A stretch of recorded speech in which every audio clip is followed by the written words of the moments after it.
ನಮಸ್ಕಾರ ಸ್ನೇಹಿತರೆ, ಬಡ್ಸ್ ಕಿಚನ್ಗೆ ಮತ್ತೊಮ್ಮೆ ಎಲ್ಲರಿಗೂ ಸ್ವಾಗತ.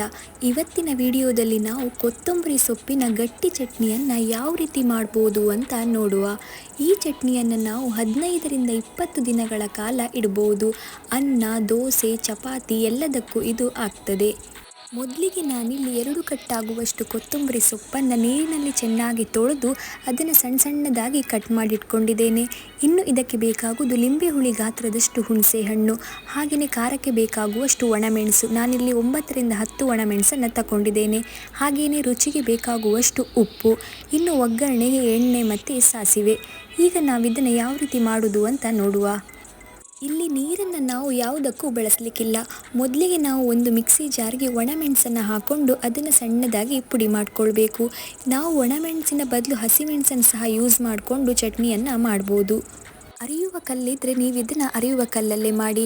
ಅರಿಯುವ ಕಲ್ಲಲ್ಲೇ ಮಾಡಿದರೆ ಇದರ ರುಚಿ ಇನ್ನೂ ಹೆಚ್ಚಾಗಿರ್ತದೆ.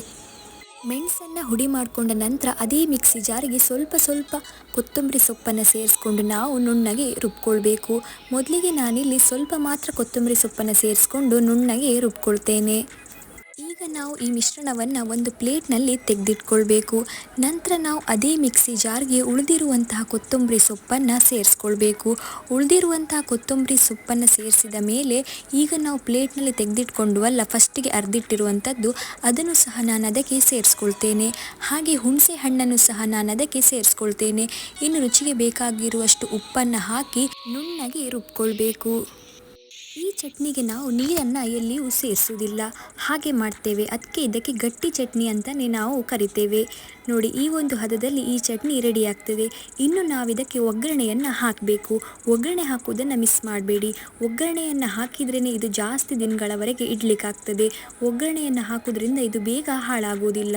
ಈಗ ಎಣ್ಣೆಯನ್ನು ಬಿಸಿಗಿಟ್ಟು ಎಣ್ಣೆ ಬಿಸಿಯಾದ ನಂತರ ಸಾಸಿವೆ ಹಾಕಿ, ಸಾಸಿವೆ ಸಿಡಿದ ನಂತರ ಅದಕ್ಕೆ ಹಾಕೊಳ್ಳುವ.